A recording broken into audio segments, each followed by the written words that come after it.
تكذبان كأنهن الياقوت والمرجان فبأي آلاء ربكما تكذبان هل جزاء الإحسان إلا الإحسان فبأي آلاء ربكما تكذبان ومن دونهما جنتان فبأي آلاء ربكما تكذبان مدهامتان فبأي آلاء ربكما تكذبان فيهما عينان نضاختان فبأي آلاء ربكما تكذبان فيهما فاكهة والنخل والرمان فبأي آلاء ربكما تكذبان فيهن خيرات حسان فبأي آلاء ربكما تكذبان حور مقصورات في الخيام فبأي آلاء ربكما تكذبان لم يطمثهن إنس قبلهم ولا جان فبأي آلاء ربكما تكذبان متكئين على رفرف خضر وعبقري حسان فبأي آلاء ربكما تكذبان تبارك اسم ربك ذي الجلال والإكرام صدق الله العلي العظيم.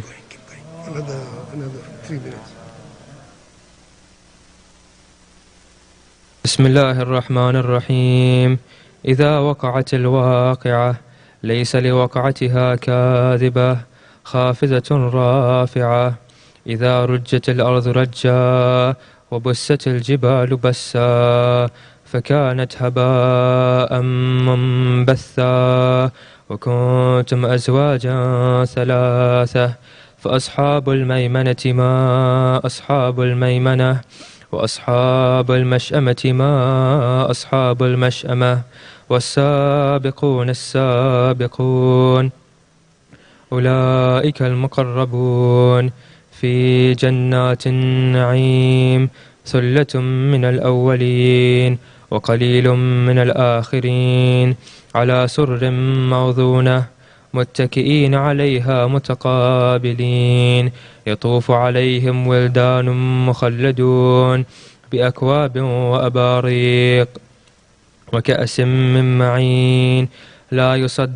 لا يصدعون عنها ولا ينزفون وفاكهة مما يتخيرون ولحم طير مما يشتهون وحور عين كأمثال اللؤلؤ المكنون جزاء بما كانوا يعملون لا يسمعون فيها لغوا ولا تأثيما إلا قيلا سلاما سلاما وأصحاب اليمين ما أصحاب اليمين في سدر مخضود وطلح منضود وذل ممدود وماء مسكوب وفاكهة كثيرة لا مقطوعة ولا ممنوعة وفرش مرفوعة إنا أنشأناهن إنشاء فجعلناهن أبكارا عربا أترابا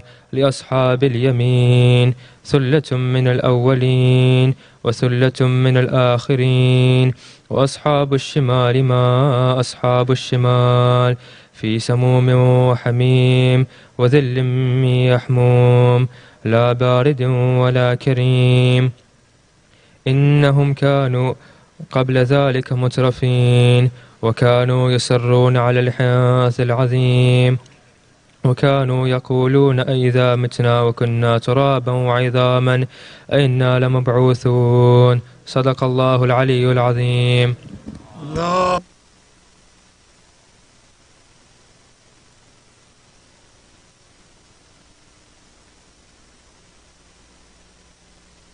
بالله من الشيطان اللعين الرجيم. بسم الله الرحمن الرحيم. إن الله وملائكته يصلون على النبي يا أيها الذين آمنوا صلوا عليه وسلموا تسليما.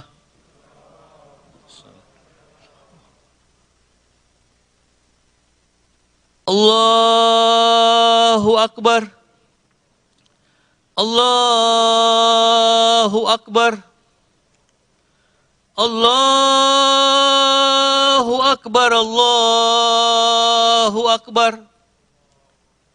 أشهد أن لا إله إلا الله.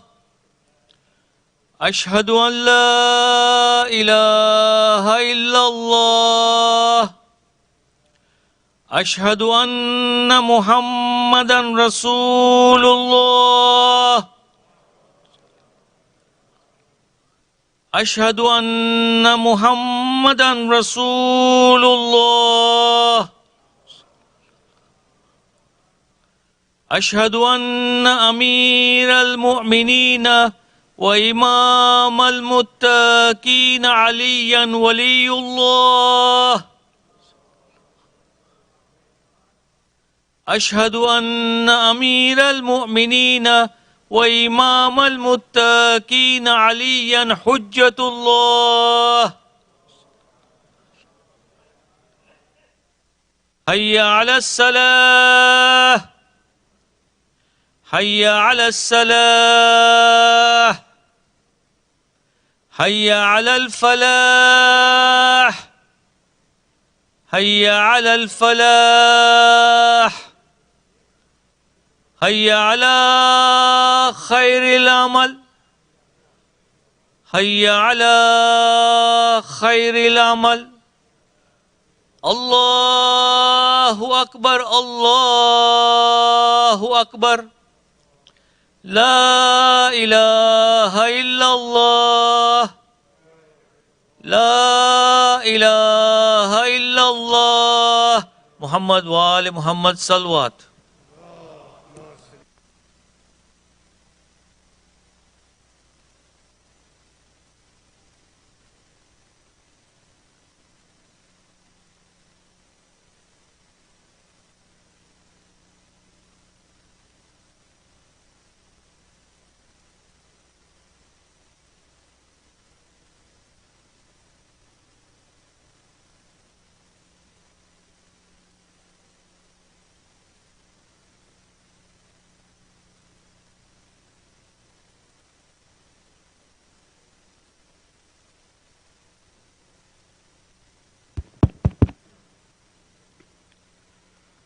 أعوذ بالله من الشيطان اللعين الرجيم. بسم الله الرحمن الرحيم. الحمد لله نحمده ونستعينه ونستغفره ونستهديه ونعوذ بالله من شرور أنفسنا ومن سيئات أعمالنا.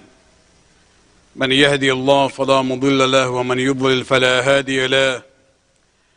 ونشهد أن لا إله إلا الله وحده لا شريك له ونشهد أن محمدا عبده ورسوله.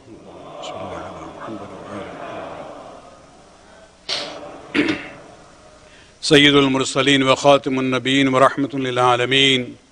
وصلى الله على آله الطاهرين الذين أذهب الله عنهم الرجس وطهرهم تطهيرا.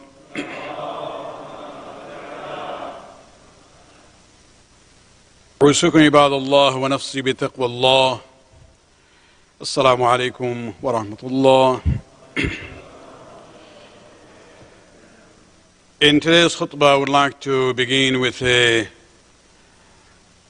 saying from Amir al-Mu'mineen Ali ibn Abi Talib alayhi salatu wa salam.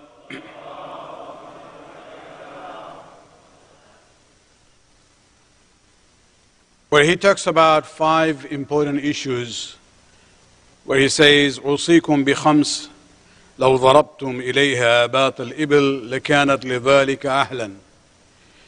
He says these 5 things, if you go in search of it, even if you have to ride fast camels to look for it, it is worth it. It's just a symbolic way of saying that this is important and you should strive to acquire these 5 things.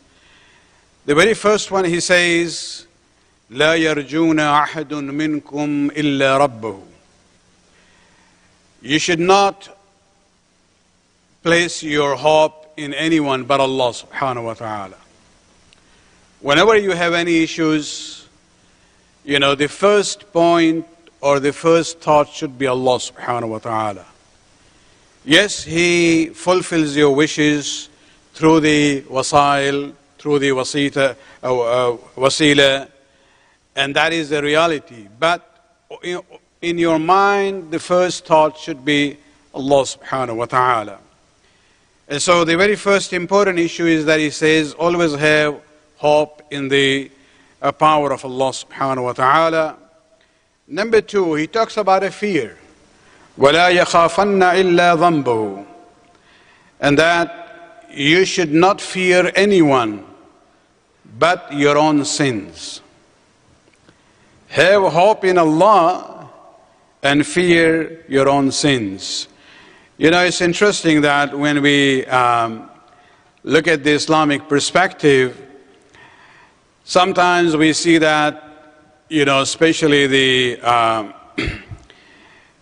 Christian missionaries of the past, they would say that, our God is God of love, and your God is very, vengeance. He will be punishing you and this and that. What they do not realize that when we talk about taqwa of Allah subhanahu wa ta'ala, which is normally translated as fear of Allah, it's not fear of the person of Allah subhanahu wa ta'ala. We fear our own sins and the implication of our own sins, which makes us liable for the punishment by Allah subhanahu wa ta'ala. So the fear here, Amir al-Mu'minin is saying that if you really have to fear anything, fear your own sins. Then he talks about the third issue. He says, وَلَا يَسْتَحِيَّنَّ أَحَدُكُمْ إِذَا سُئِلَ عَمَّا لَا يَعْلَمْ أَنْ يَقُولْ لَا أَعْلَمْ. That if you are ever asked about something that you do not know, you don't know about it, do not feel ashamed to say, I don't know. This word, I don't know, this is not actually confession of your ignorance. This is the key to knowledge. Once you realize you don't know, what will happen? Then you will go and find out what is the answer to this. And so this statement that, I don't know is not really a negative point. We have to realize, and this is what Amir al-Mu'minin says, if you are asked about anything and you don't know, simply say, I don't know. Don't be ashamed to say these words. And then he goes on, number 4, وَلَا يَسْتَحِيَّنَّ أَحَدٌ إِذَا لَمْ يَعْلَمْ شَيْئًا يَتَعَلَّمُهُ. There should be no shame. Once you realize you don't know something, there should be no shame in going and learning it. So they are connected to one another here. And then the final statement, وَعَلَيْكُمْ بِالصَّبْرِ. He says, I urge you to exercise and practice patience, endurance, sabr. Why? فَإِنَّ الصَّبْرَ مِنَ الْإِيمَانِ كَالرَّأْسِ مِنَ الْجَسَدِ. Because patience in relationship to iman and faith is like the relationship of the head to the body.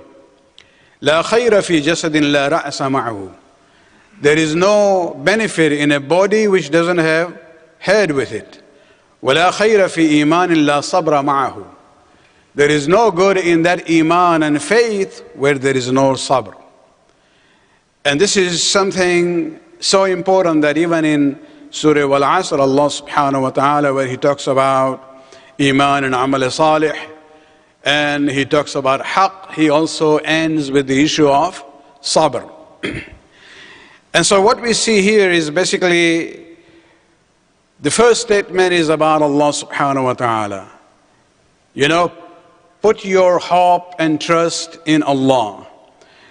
Number 2, when he talks about God, basically there are 2 items, the issue of, this hope and fear of your own sins, which will make you liable for the azab from Allah subhanahu wa ta'ala. Then he talks about 2 things about ourselves, where he says, Do not be ashamed to say, I don't know, and don't be ashamed to learn that what you don't know. Ending with the quality that he wants to see in each one of us, and that is patience and endurance. When we talk about knowledge, it's interesting. When I was looking at this saying in Nahyu al-Balagha, this is saying number 82. Just before that, there were 2 or 3 sayings from Ali relevant to knowledge. In one he says, قِيمَةُ كُلِّ إِمْرَئٍ مَا يُحْسِنُهُ. He says, if you really want to know the worth of a person, the value of a person, it depends on what he knows, how much he knows. So basically, the worth of a human being is according to the knowledge that the person has. Even when it comes to the issue of sadaqat, charity, one of the criteria emphasizes that see those who have ilm and they are practicing and they are in need. A saying before that, he says, al-hikmatu dhallatul mu'min.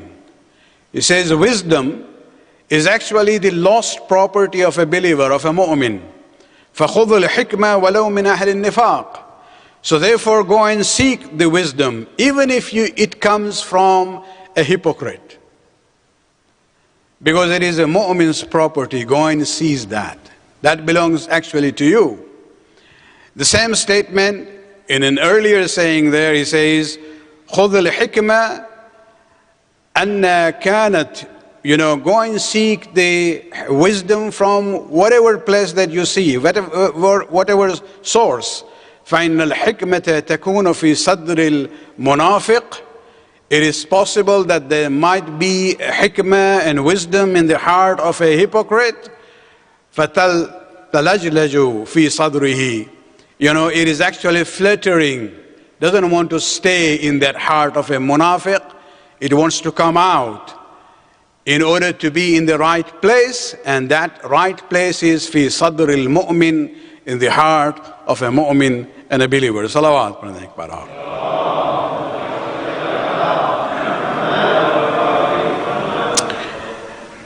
And this is where we have to realize that, Allah subhanahu wa ta'ala has given the potential of knowledge to everyone. We just have to go and seek that wisdom. And sometimes it might even come from those who are munafiq, for example. However, you have to realize you should be able to distinguish between what is wisdom and what is garbage. That is important. Not everything, coming from munafiq or others, you just take it. The issue is that if you really have that ability to realize that this is true knowledge, this is wisdom, it doesn't matter whether it comes from a Muslim or a non-Muslim source. May Allah subhanahu wa ta'ala give us the tawfiq to be among the true followers of Muhammad and Ali Muhammad salawatullah alayhim ajma'een.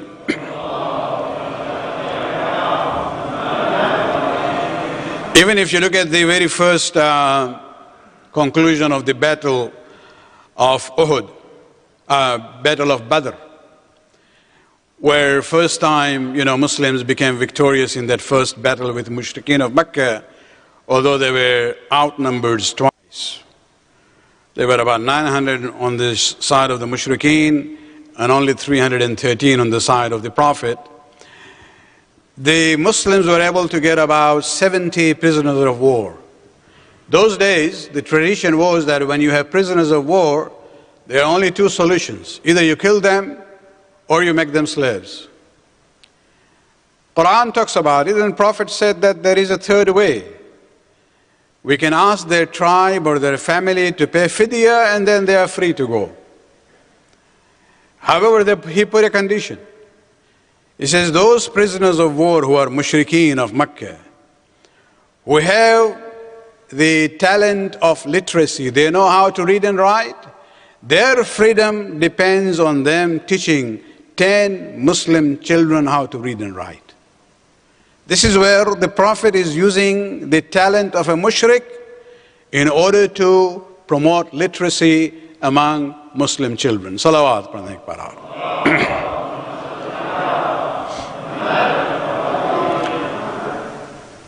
إن أحسن الحديث كتاب الله العزيز بسم الله الرحمن الرحيم والعصر إن الإنسان لفي خسر إلا الذين آمنوا وعملوا الصالحات وتواصوا بالحق وتواصوا بالصبر.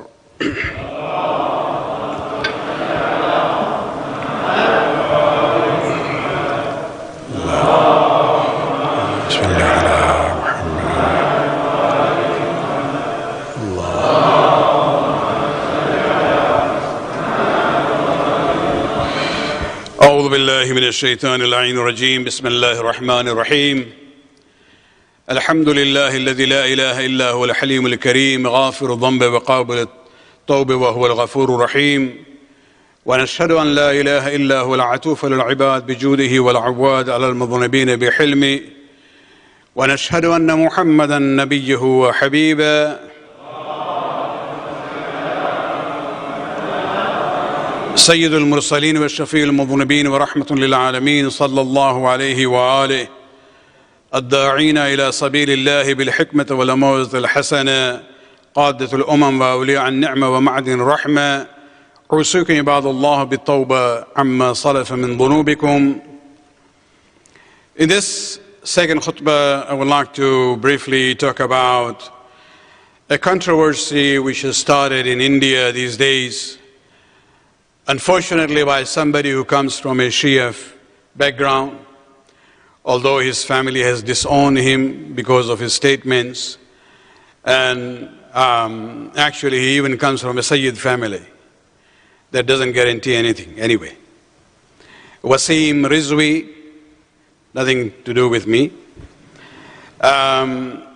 He basically started, he's more a politician than anything else, and he started propagating an idea a few months ago where he came up with a booklet saying that there are 28 verses in the Quran which are not actually part of the Quran. You know, ignorance, compounded ignorance. Somebody who doesn't even know Arabic, has no background in religious studies. You know, he says these are the 28 verses of the Quran which promote violence, and these are the verses which are the basis of terrorism which is going on around the world. It's not only an issue of ignorance, he is just using the right-wing statements that you see even in the Western part of the world against Islam and the Prophet. And of course, it is coupled with his political motives to gain favor with the Hindu fundamentalist elements in the present government of India. He has been welcomed by, you know, the BJP, especially the very extreme elements of that party. And as I said, whatever he is saying about these ayat of Quran is nothing new. You know, the anti-Muslim groups in North America and Europe, they do this. They take a verse of the Quran out of the context, and then they say, see, Islam is promoting violence. Actually, in the year 2006, I had come up with 5 booklets on the Prophet of Islam, and one of them was entitled as Peace and Jihad in Islam. This was published by Nasimco at that time, and it is available for free download even now. And in there I have discussed the example of how they take the text of the Quran out of the context. The whole issue is text and the context. They would take one sentence from a longer ayat, forget what is before it, what is after it, what was the background, whether it is general or specific to an event, and then they say, see, this is what it is. And I actually began by using the same method there about the Bible. I said, even I can take a sentence from a long passage in the Bible and just say, see, this is what Jesus or Christianity was promoting, and that would not be the right way of looking at it. And so Wasim basically is just repeating what the right-wing groups in the West have been saying about Islam, Quran, and the Prophet of Islam. Recently, just about in the last 10 days, he came up with another booklet. Now taking the image of the Prophet of Islam himself.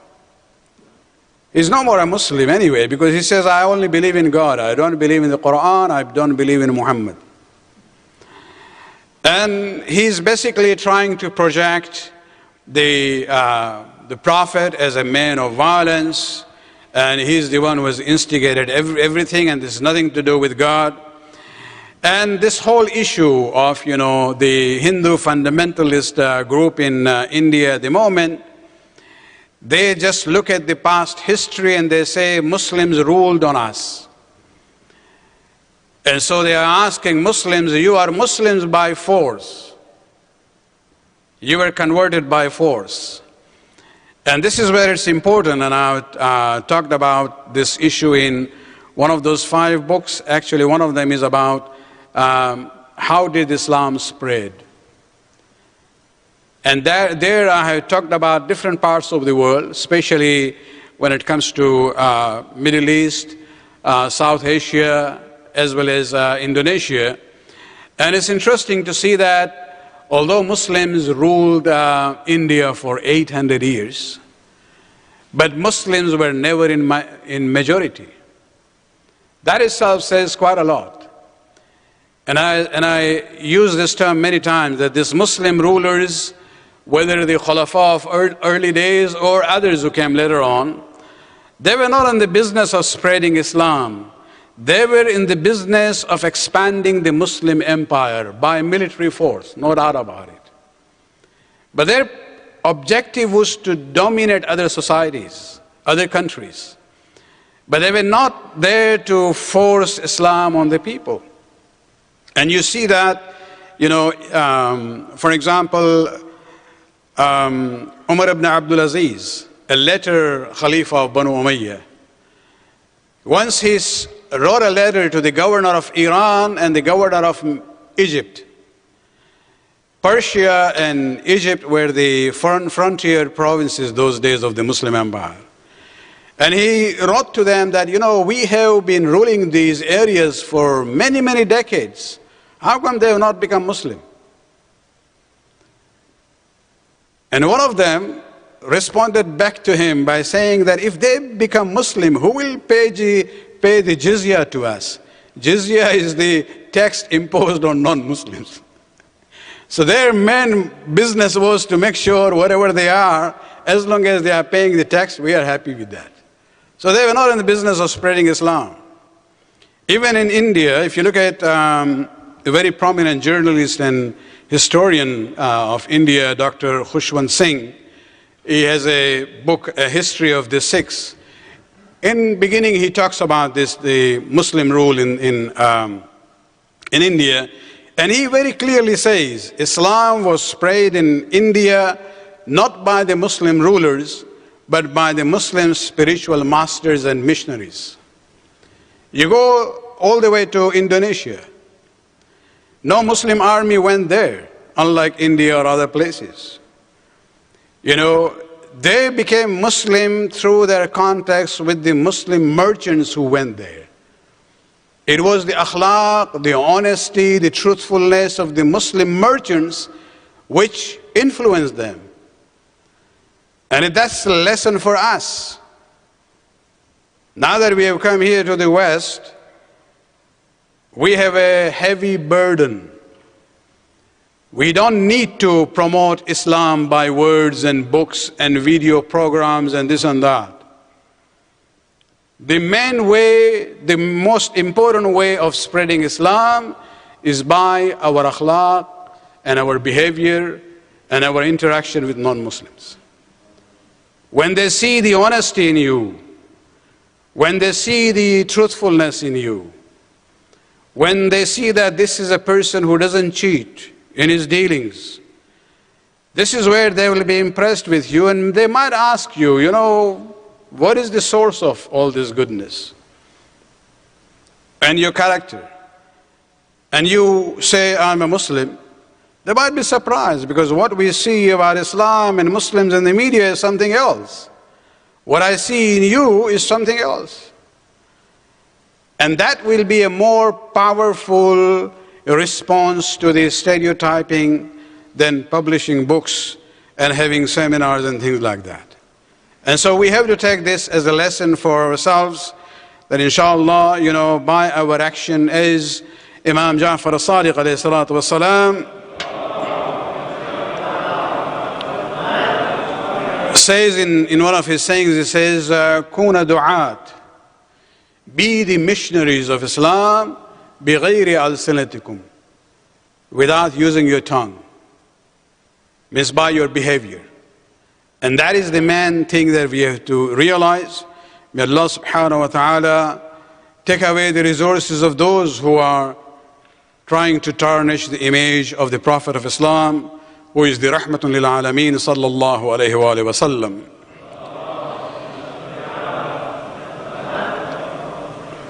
اللهم صل على سيد المرسلين والشفيع المذنبين نبينا محمد صلى الله عليه وآله وسلم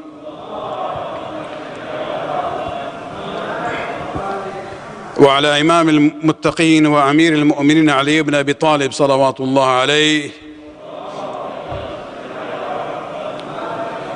وعلى سيدة نساء العالمين سيدتنا فاطمة بنت رسول الله صلوات الله عليها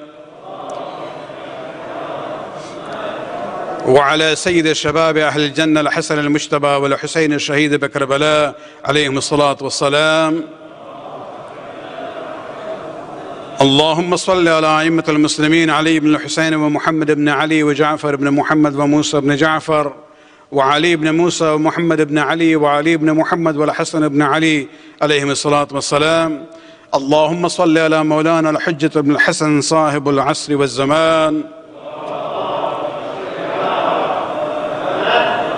ما أحيا آثار البدع والطغيان أحاد بأمنية الشرك والنفاق حاسد فور البغي والشقاق صلوات الله وسلامه عليه وعلى آبائه الكرام ما اتصلت الليالي والأيام.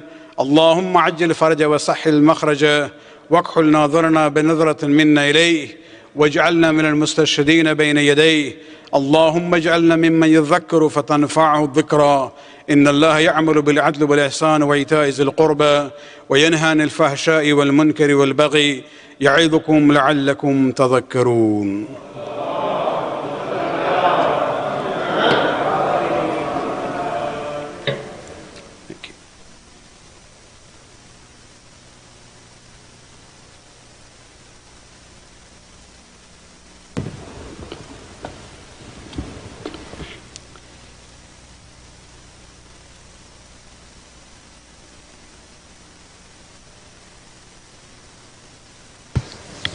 الله أكبر الله أكبر أشهد أن لا إله إلا الله أشهد أن لا إله إلا الله أشهد أن محمدا رسول الله أشهد أن محمدا رسول الله أشهد أن عليا حجة الله أشهد أن عليا ولي الله. حي على الصلاة حي على الصلاة حي على الفلاح حي على الفلاح حي على خير العمل حي على خير العمل. قد قامت الصلاة قد قامت الصلاة. الله